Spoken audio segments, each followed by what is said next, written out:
ದೆಹಲಿ ವಿಧಾನಸಭೆ ಎಲೆಕ್ಷನ್ನಲ್ಲಿ ಬಿಜೆಪಿ ಗೆದ್ದು ಬೀಗಲಿದೆ ಅಂತ ಮತದಾನೋತ್ತರ ಸಮೀಕ್ಷೆಗಳು ಭವಿಷ್ಯ ನುಡಿದಿವೆ. ಒಟ್ಟು 70 ಸೀಟ್ಗಳಲ್ಲಿ ಬಿಜೆಪಿಗೆ 35ರಿಂದ 40 ಸೀಟ್ ಬರಲಿವೆ. ಆಮ್ ಆದ್ಮಿಗೆ ಸುಮಾರು 30 ಸೀಟ್ ಬರಬಹುದು. ಹಾಗೆ ಕಾಂಗ್ರೆಸ್ 1-2 ಸೀಟ್ ಗೆಲ್ಲಬಹುದು ಅಂತ ಸಮೀಕ್ಷೆಗಳು ಹೇಳಿವೆ. ನಾಡಿದ್ದು ಅಂದ್ರೆ 8ನೇ ತಾರೀಕು ಫಲಿತಾಂಶ ಏನಾಗಲಿದೆ ನೋಡಬೇಕು. ಇನ್ನು ದೆಹಲಿಯಲ್ಲಿ 60.7% ಮತದಾನ ಆಗಿದೆ. ಕೆಲವೊಂದು ಕಡೆ ಸಣ್ಣ ಪುಟ್ಟ ಗಲಾಟೆ ಗೊಂದಲಗಳು ಉಂಟಾಗಿದ್ದು ಬಿಟ್ರೆ ಎಲ್ಲ 70 ಕ್ಷೇತ್ರಗಳಲ್ಲೂ ಶಾಂತಿಯುತವಾಗಿ ಮತದಾನ ಆಗಿದೆ. ಪ್ರಜಾಪ್ರಭುತ್ವದ ಹಬ್ಬದಲ್ಲಿ ಮತದಾರ ಪ್ರಭುಗಳು ಉತ್ಸುಕರಾಗಿ ಭಾಗಿಯಾಗಿ ತಮ್ಮ ಹಕ್ಕನ್ನ ಚಲಾಯಿಸಿದ್ದಾರೆ. ಅರವಿಂದ್ ಕೇಜ್ರಿವಾಲ್, ಸಿಎಂ ಅತೀಶಿ, ರಾಷ್ಟ್ರಪತಿ ದ್ರೌಪದಿ ಮುರ್ಮು, ಸೋನಿಯಾ ಗಾಂಧಿ, ರಾಹುಲ್ ಗಾಂಧಿ ಸೇರಿದಂತೆ ಘಟಾನುಘಟಿಗಳು ಮತ ಹಾಕಿದ್ರು. ನಿನ್ನೆ ಸಂಜೆ ವೇಳೆ ಮತದಾನ ಪ್ರಮಾಣದ ಆಧಾರದ ಮೇಲೆ ಖಾಸಗಿ ಏಜೆನ್ಸಿಗಳು ಚುನಾವಣಾ ನಂತರ ಸಮೀಕ್ಷೆಯನ್ನು ರಿಲೀಸ್ ಮಾಡಿವೆ. ಮಂಡಿ ನೋವಿನಿಂದ ಚೇತರಿಸಿಕೊಂಡಿರುವಂತಹ ಸಿಎಂ ಸಿದ್ದರಾಮಯ್ಯ ಇವತ್ತು ಬಜೆಟ್ ಬಗ್ಗೆ ಪೂರ್ವಭಾವಿ ಸಭೆಯನ್ನ ನಡೆಸಲಿದ್ದಾರೆ. ಕಾವೇರಿಯಲ್ಲಿ ಸಭೆಯನ್ನ ನಡೆಸಲಿದ್ದು ಸಚಿವರು ಹಾಗೂ ಅಧಿಕಾರಿಗಳು ಇದರಲ್ಲಿ ಪಾಲ್ಗೊಳ್ಳುತ್ತಾರೆ. ಬೃಹತ್ ಮತ್ತು ಮಧ್ಯಮ ಕೈಗಾರಿಕೆ ಇಲಾಖೆ, ಸಣ್ಣ ಕೈಗಾರಿಕೆ ಇಲಾಖೆ, ಲೋಕೋಪಯೋಗಿ, ಶಿಕ್ಷಣ ಇಲಾಖೆ ಸೇರಿದಂತೆ ಇನ್ನೂ ಹಲವು ಇಲಾಖೆಗಳ ಜೊತೆ ಸಭೆಯನ್ನ ನಡೆಸಲಿದ್ದಾರೆ.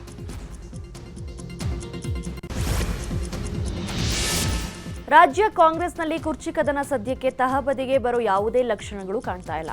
ಡಿಕೆಶಿ ಸಿಎಂ ಆಗಬೇಕು ಅನ್ನೋ ತಂತ್ರಗಾರಿಕೆ ವಿರುದ್ಧ ಸಿಡಿದಿರುವ ಸಿಎಂ ಸಿದ್ದರಾಮಯ್ಯ ಆಪ್ತ ಬಣ ಹಾಗೂ ದಲಿತ ಸಚಿವರು ಇವತ್ತು ದೆಹಲಿಗೆ ತೆರಳುವ ಸಾಧ್ಯತೆ ಇದೆ. ಯಾವುದೇ ಕಾರಣಕ್ಕೂ ಸಿಎಂ ಬದಲಾವಣೆ ಮಾಡದಂತೆ ಬಿಗಿಪಟ್ಟು ಹಿಡಿಯಲಿದ್ದಾರೆ. ದಲಿತ ಸಚಿವರ ಜೊತೆಗೆ ಸಚಿವರಾದ ಜಮೀರ್ ಅಹಮದ್ ಖಾನ್, ಭೈರತಿ ಸುರೇಶ್, ಜಾರ್ಜ್ ದೆಹಲಿಗೆ ತೆರಳಲಿದ್ದಾರೆ.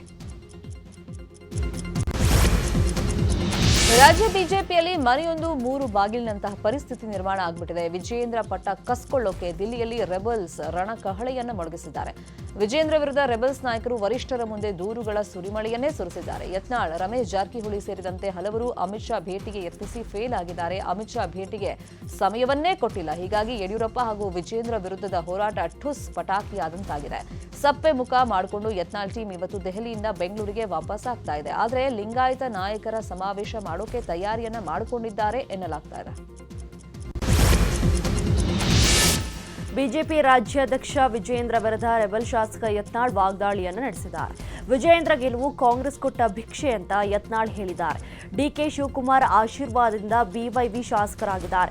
ನಮ್ಮ ತಂಡದಲ್ಲಿ ಕುಟುಂಬ ರಾಜಕೀಯ ಇಲ್ಲ. ಸಿದ್ದೇಶ್ವರ್, ಲಿಂಬಾವಳಿ ತಮ್ಮ ಸ್ಥಾನವನ್ನು ಬಿಟ್ಕೊಟ್ಟಿದ್ದಾರೆ. ಹೀಗಾಗಿ ಅವರ ಮನೆಯವರು ಸ್ಪರ್ಧೆ ಮಾಡಿದ್ದಾರೆ.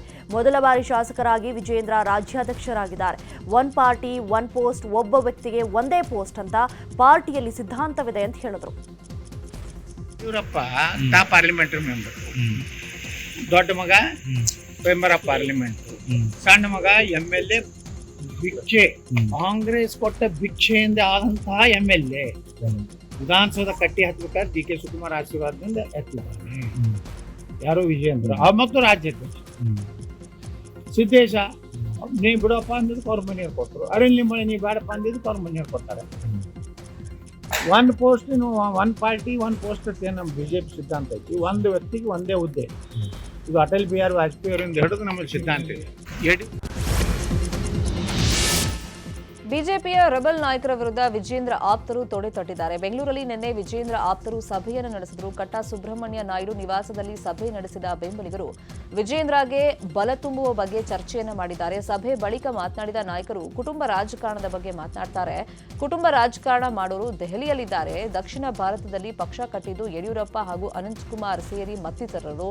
ಪಕ್ಷ ಬಿಟ್ಟು ಹೋಗಿ ಬಂದಿದ್ದವರು ನಿಷ್ಠೆ ಏನು ಅಂತ ಪ್ರಶ್ನೆ ಮಾಡಿದರು.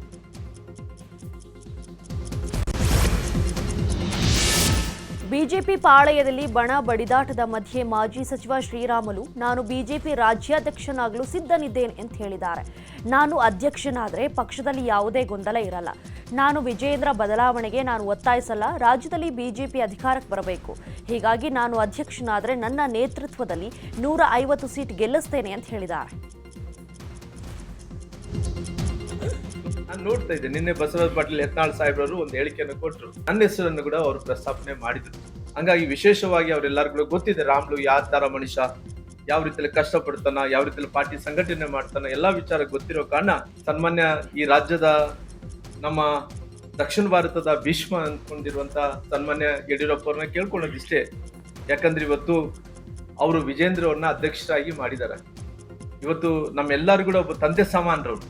ಅವರು ಮನಸ್ಸು ಮಾಡಿದರೆ, ಯಾಕಂದ್ರೆ ಆಲ್ರೆಡಿ ನಮ್ಮ ತಮ್ಮನವರು ವಿಜೇಂದ್ರ ಅವರು ಬೇರೆ ಏನಲ್ಲ, ನಮ್ಮ ಕುಟುಂಬದಲ್ಲಿ ಒಬ್ಬರಾಗಿರೋ ಕಾರಣ ಅವರು ಆಶೀರ್ವಾದದಿಂದ ಅವರು ಅಧ್ಯಕ್ಷರಾಗಿದ್ದಾರೆ.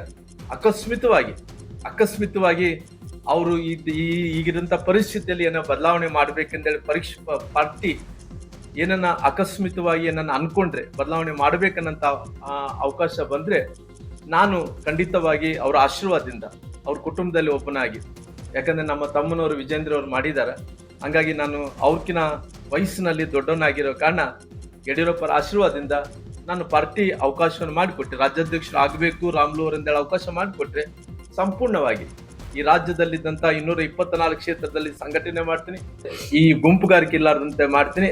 2028ಕ್ಕೆ ಖಂಡಿತವಾಗಿ ನಮ್ಮ ಪಾರ್ಟಿ 150 ಸ್ಥಾನಗಳು ಗೆಲ್ಲಬೇಕು, ಫುಲ್ ಮೆಜಾರಿಟಿ.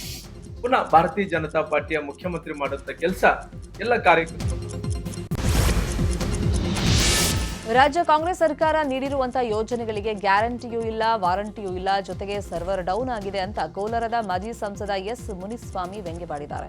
ಕೋಲಾರದಲ್ಲಿ ಮಾತನಾಡಿದ ಅವರು, ಕೇಂದ್ರ ಬಜೆಟ್ ಸಾಮಾನ್ಯ ಜನರ ಪರ ಹಾಗೂ ಮಹಿಳೆಯ ಸಬಲೀಕರಣದ ಬಜೆಟ್, ಇದು ವಿಕಸಿತ ಭಾರತ ನಿರ್ಮಾಣಕ್ಕೆ ಉತ್ತಮ ಬಜೆಟ್ ಅಂತ ಹೇಳಿ ಮೆಚ್ಚುಗೆಯನ್ನು ವ್ಯಕ್ತಪಡಿಸಿದರು. ಇನ್ನು ಇದೇ ವೇಳೆ ರಾಜ್ಯ ಕಾಂಗ್ರೆಸ್ ನಾಯಕರ ಕಾಲೆಳೆದಂತ ಮುನಿಸ್ವಾಮಿ, ರಾಜ್ಯ ಸರ್ಕಾರ ನೀಡಿರುವಂತಹ ಯೋಜನೆಗಳಿಗೆ ಜನತೆಗೆ ವಾರಂಟಿಯೂ ಇಲ್ಲ, ಗ್ಯಾರಂಟಿಯೂ ಇಲ್ಲ, ಜೊತೆಗೆ ಸರ್ವರ್ ಡೌನ್ ಕೂಡ ಆಗಿದೆ ಅಂತ ಹೇಳಿ ವ್ಯಂಗ್ಯವಾಡಿದರು. ಮೂರನೇ ಆರ್ಥಿಕ ಶಕ್ತಿಯಾಗಿ ಹೊಂದಲು 10 ಲಕ್ಷ ಕೋಟಿಗೂ ಹೆಚ್ಚಿಗೆ ಬಂಡವಾಳವನ್ನು ನಮ್ಮ ದೇಶದಲ್ಲಿ ಹೂಡಿಕೆ ಮಾಡಿರ್ತಕ್ಕಂಥದ್ದು ನಮಗೆಲ್ಲರಿಗೂ ಸಂತಸದ ವಿಷಯ. ಬಡವರು, ಮಹಿಳೆಯರು, ಯುವಕರು ಮತ್ತು ರೈತರಿಗೆ ಹೆಚ್ಚಿನ ಆದ್ಯತೆ. ಬಡತನ ಮುಕ್ತ ಭಾರತ ನಮ್ಮ ಸರ್ಕಾರದ ಧ್ಯೇಯ ಆಗಿದೆ. ಇವತ್ತು ಆಸ್ತಿ ನೋಂದಣಿ ಕಾವೇರಿ 2.0 ತಂತ್ರಾಂಶದಲ್ಲಿ ಕಾಣಿಸಿಕೊಂಡಿದ್ದಂತಹ ತಾಂತ್ರಿಕ ಸಮಸ್ಯೆ ಸರಿಪಡಿಸಲಾಗಿದೆ.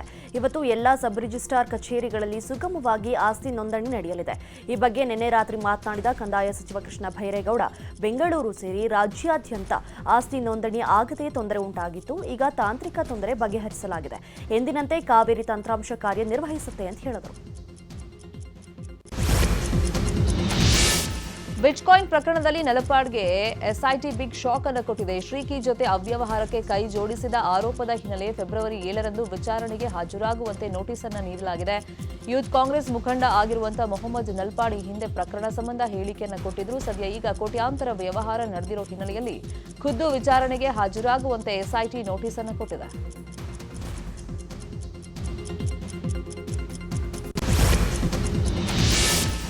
7 ವರ್ಷದ ಬಾಲಕಿಯ ಮೇಲೆ ಕಾಮುಕ ಅಟ್ಟಹಾಸ ಮೆರೆದ ಘಟನೆ ರಾಯಚೂರು ಜಿಲ್ಲೆಯ ಮಾನ್ವಿಯಲ್ಲಿ ನಡೆದಿದೆ. ಡ್ರಾಪ್ ಕೊಡುವ ನೆಪದಲ್ಲಿ ಬಾಲಕಿ ಮೇಲೆ ದೌರ್ಜನ್ಯ ನಡೆದಿದೆ. ಎಲೆಕ್ಟ್ರಿಷಿಯನ್ ಆಗಿ ಕೆಲಸ ಮಾಡ್ತಿದ್ದಂತಹ ಶಿವನಗೌಡನನ್ನ ಮಾನ್ವಿ ಪೊಲೀಸರು ವಶಕ್ಕೆ ಪಡೆದುಕೊಂಡಿದ್ದಾರೆ. ಆರೋಪಿ ಶಿವನಗೌಡ ಮೂಕ ಎನ್ನಲಾಗಿದೆ. ಕೌಟುಂಬಿಕ ಕಲಹದ ಹಿನ್ನೆಲೆಯಲ್ಲಿ ಪತ್ನಿಯನ್ನ ಉಸಿರುಗಟ್ಟಿಸಿ ಕೊಲೆ ಮಾಡಿರುವಂತಹ ಘಟನೆ ಬೆಂಗಳೂರಿನ ಮಲ್ಲೇಶ್ವರಂನಲ್ಲಿ ನಡೆದಿದೆ. ಶರತ್ ಎಂಬಾತ ಪತ್ನಿ ಚೇತನ ಅವರನ್ನ ಹತ್ಯೆಗೈದಿದ್ದಾನೆ. ಆರೋಪಿ ಶರತ್ನನ್ನ ವೈಯಾಲಿ ಕಾವಲ್ ಪೊಲೀಸರು ಅರೆಸ್ಟ್ ಮಾಡಿದ್ದಾರೆ. ಹಣ ಕೊಡುವಂತೆ ಪತ್ನಿಯನ್ನ ಈತ ಪೀಡಿಸ್ತಾ ಇದ್ದಂತೆ ಇದೇ ವಿಚಾರ ಗಲಾಟೆ ಆಗಿದೆ. ಉಸಿರುಗಟ್ಟಿಸಿ ಹೆಂಡತಿಯನ್ನ ಕೊಲೆ ಮಾಡಿಬಿಟ್ಟಿದ್ದಾನೆ. ಬಳಿಕ ಅಸ್ವಸ್ಥ ಅಂತ ಹೇಳಿ ಆಸ್ಪತ್ರೆಗೆ ದಾಖಲು ಮಾಡಿದ.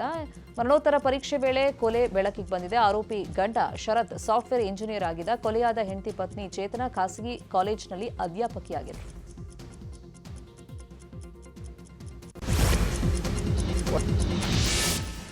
ಅನುಮತಿ ಪಡೆಯದೆ ಪ್ರತಿಭಟನೆ ಹಿನ್ನೆಲೆಯಲ್ಲಿ ಕರ್ನಾಟಕ ರಾಷ್ಟ್ರ ಸಮಿತಿ ಪಕ್ಷದ ಮೇಲೆ ವಿಧಾನಸೌಧ ಠಾಣೆಯಲ್ಲಿ ಎಫ್ಐಆರ್ ದಾಖಲಾಗಿದೆ. ಪ್ರತಿಭಟನೆ ನಡೆಸಿದ ಕೆಆರ್ಎಸ್ ಕಾರ್ಯಕರ್ತರ ವಿರುದ್ಧ ಎಫ್ಐಆರ್ ದಾಖಲು ಮಾಡಲಾಗಿದೆ. ಲೋಕಾಯುಕ್ತರ ಆಸ್ತಿ ಘೋಷಣೆ ಆಗ್ರಹಿಸಿ ನಿನ್ನೆ ಕೆಆರ್ಎಸ್ ಪ್ರತಿಭಟನೆಯನ್ನು ನಡೆಸಿತ್ತು. ಕರ್ತವ್ಯಕ್ಕೆ ಅಡ್ಡಿಪಡಿಸಲಾಗಿದೆ ಅಂತ ಪೊಲೀಸರು ಪ್ರಕರಣ ದಾಖಲು ಮಾಡಿಕೊಂಡಿದ್ದಾರೆ. ಚನ್ನಪಟ್ಟಣದ ಕೋಡಂಬಳ್ಳಿ ಗ್ರಾಮ ಪಂಚಾಯತ್ನಲ್ಲಿ ಅಧಿಕಾರಿಗಳು ಜನಪ್ರತಿನಿಧಿಗಳು ಸೇರಿ ಭ್ರಷ್ಟಾಚಾರ ಮಾಡುತ್ತಿದ್ದಾರೆ ಅಂತ ಕಳೆದ ದಿನ ಪಂಚಾಯತ್ ಎದುರು ಪ್ರತಿಭಟನೆ ಮಾಡಲಾಗಿತ್ತು. ಇದೇ ವಿಚಾರವಾಗಿ ಪಂಚಾಯತ್ ಅಧ್ಯಕ್ಷೆ ಶಾಂತಮ್ಮ ಹಾಗೂ ಸದಸ್ಯರು ಸುದ್ದಿಗೋಷ್ಠಿ ನಡೆಸಿ ನಮ್ಮಿಂದ ಯಾವುದೇ ಭ್ರಷ್ಟಾಚಾರ ಆಗಿಲ್ಲ, ದಾಖಲೆ ಇದ್ದರೆ ಬಿಡುಗಡೆ ಮಾಡಲಿ ಅಂತ ಸವಾಲ್ ಹಾಕಿದ್ದಾರೆ.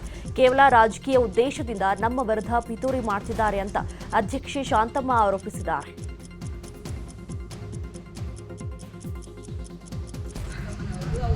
ಕಂಪ್ಯೂಟರ್ ಆಪರೇಟರ್ ಕೆಲಸ ಸರಿಯಾಗಿ ಮಾಡ್ತಾ ಇರಲಿಲ್ಲ. ಡ್ರಿಂಕ್ಸ್ ಮಾಡ್ಕೊಂಡ್ಬಂದು ಸಿಬ್ಬಂದಿಗಳನ್ನೆಲ್ಲ ಗಲಾಟೆ ಮಾಡೋದು, ಏಕವಚನದಲ್ಲಿ ಮಾತಾಡೋದು, ಗಲಾಟೆ ಮಾಡೋದು, ಹಿಂಗೆಲ್ಲ ಮಾಡ್ತಿದ್ರು. ಯಾವುದೇ ಇದೊಂದೇ ಅದೇ ತೆಗ್ದಾಕಿ ಸ್ವಲ್ಪ ದಿನ ನೋಡೋಣ ಅಂತ ಆರೋಪ ಹೊಡಿಸಿದ್ವಿ. ಅದಕ್ಕೆ ಇಲ್ಲ ಇವ್ರಿಗೇನೋ ದಾಖಲಾತಿ ಕೊಡದೇನೆ ಆರೋಪ ಮಾಡಿದ್ದಾರೆ ಏನೋ ಮೇಲೆ. ಅದರಿಂದ ನೋಡಿ ಎಂತೆ ಯಾರು ಮಾಡಿದ್ರೆ ಅಂತ ಗೊತ್ತಿಲ್ಲ, ಅದನ್ನ ನಮ್ಮ ಪುರಸಭೆಗೆ ಕಂಪ್ಲೇಂಟ್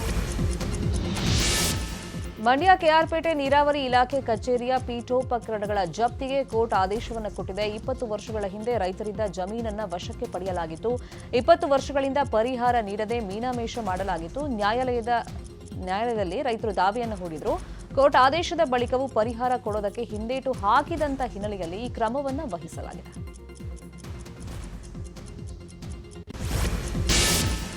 ಕೋಲಾರ ಜಿಲ್ಲೆಯ ಬಂಗಾರಪೇಟೆ ತಾಲೂಕಿನ ಗಡಿಯಲ್ಲಿ ರಸ್ತೆಗಳು ಹದಗೆಟ್ಟ ಬಗ್ಗೆ ನಮ್ಮೂರಲ್ಲಿ ನ್ಯೂಸ್ 18 ವರದಿ ಮಾಡಿತ್ತು. ವರದಿ ಬೆನ್ನಲ್ಲೇ ಅಧಿಕಾರಿಗಳು ಆಕ್ಟಿವ್ ಆಗಿದ್ದಾರೆ. ತನಿ ಮಡುಗು, ದೋಣಿ ಮಡುಗು, ಬಿಸಾನತ್ತಂ ಗ್ರಾಮಗಳಿಗೆ ಸಂಪರ್ಕಿಸುವಂತ ರಸ್ತೆಯನ್ನು ಸರಿಪಡಿಸಲು ಡಿಸಿ ಸೂಚನೆಯನ್ನು ಕೊಟ್ಟಿದ್ದಾರೆ. ಪಿಡಬ್ಲ್ಯೂಡಿ ಕಾರ್ಯಪಾಲಕ ಇಂಜಿನಿಯರ್ಗೆ ಡಿಸಿ ಎಂಆರ್ ರವಿ ಫೋನ್ ಮಾಡಿ ರಸ್ತೆ ಸರಿ ಮಾಡಿಸುವಂತೆ ಹೇಳಿದ್ದಾರೆ. ಬಸ್ ಸಂಪರ್ಕ ಕಲ್ಪಿಸಲು ಶಾಸಕ ಶೈಲೇಂದ್ರ ಬೆಲ್ದಾಳೆ ಅವರಿಗೆ ವಿದ್ಯಾರ್ಥಿಗಳು ಹಾಗೂ ಕಾರ್ಮಿಕರು ಮನವಿಯನ್ನ ಮಾಡಿಕೊಂಡರು. ಇದಕ್ಕೆ ಸ್ಪಂದನೆ ನೀಡಿದ ಶಾಸಕ ಶೈಲೇಂದ್ರ ಬೆಲ್ದಾಳೆ ಬೀದರ್ ಜಿಲ್ಲೆಯ ಭಂಗೂರ ಗ್ರಾಮಕ್ಕೆ ಬಸ್ ಸೌಕರ್ಯವನ್ನು ಕಲ್ಪಿಸಿಕೊಟ್ಟಿದ್ದಾರೆ. ಬೀದರ್ ಬಸ್ ನಿಲ್ದಾಣದಿಂದ ಭಂಗೂರ ಗ್ರಾಮಕ್ಕೆ ದಿನಕ್ಕೆ 5 ಬಾರಿ ಸಂಚಾರ ಮಾಡುವಂತೆ ಬಸ್ ವ್ಯವಸ್ಥೆ ಕಲ್ಪಿಸಿಕೊಡಲಾಗಿದೆ.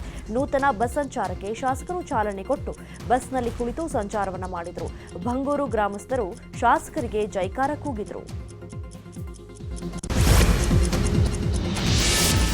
ಭಾರತ ಹಾಗೂ ಇಂಗ್ಲೆಂಡ್ ನಡುವೆ 3 ಪಂದ್ಯಗಳ ಏಕದಿನ ಸರಣಿಯ ಮೊದಲ ಪಂದ್ಯ ಇವತ್ತು ನಡೆಯಲಿದೆ. ನಾಗ್ಪುರದಲ್ಲಿ ಪಂದ್ಯ ನಡೆಯಲಿದ್ದು ಉಭಯ ತಂಡಗಳು ಭರ್ಜರಿಯಾಗಿ ತಯಾರಿ ನಡೆಸಿವೆ. ಮಧ್ಯಾಹ್ನ 1:30ಕ್ಕೆ ಪಂದ್ಯ ಆರಂಭವಾಗಲಿದೆ. ಚಾಂಪಿಯನ್ಸ್ ಟ್ರೋಫಿಗೂ ಮುನ್ನ ನಡೆಯುತ್ತಿರುವ ಈ ಸರಣಿ ಟೀಮ್ ಇಂಡಿಯಾಗೆ ಬಹಳ ಮಹತ್ವದಾಗಿದೆ. ಬುಮ್ರಾ ಅಲಭ್ಯತೆಯಿಂದಾಗಿ ಕಳೆಗುಂದಿರುವ ಬೌಲಿಂಗ್ ವಿಭಾಗಕ್ಕೆ ಬಲ ತುಂಬಲು ಮೊಹಮ್ಮದ್ ಶಮಿ ಬಂದಿರುವುದು ಸಮಾಧಾನ ತಂದಿದೆ. ಇನ್ನು ಟಿ20 ಸರಣಿಯಲ್ಲಿ ಇಂಗ್ಲೆಂಡ್ ತಂಡವನ್ನು ನಡುಗಿಸಿದ್ದ ಸ್ಪಿನ್ನರ್ ವರುಣ್ ಚಕ್ರವರ್ತಿಯವರು ದಿಢೀರ್ ಟೀಮ್ಗೆ ಎಂಟ್ರಿ ಕೊಟ್ಟಿರೋದು ಭಾರತಕ್ಕೆ ಆನೆ ಬಲ ತಂದಿದೆ. ಬ್ಯಾಟಿಂಗ್ ಸ್ನೇಹಿ ಪಿಚ್ ಇದಾಗಿದ್ದು ಇವತ್ತು ರನ್ ಹೊಳೆಯೇ ಹರಿಯುವಂತಹ ಸಾಧ್ಯತೆ ಇದೆ.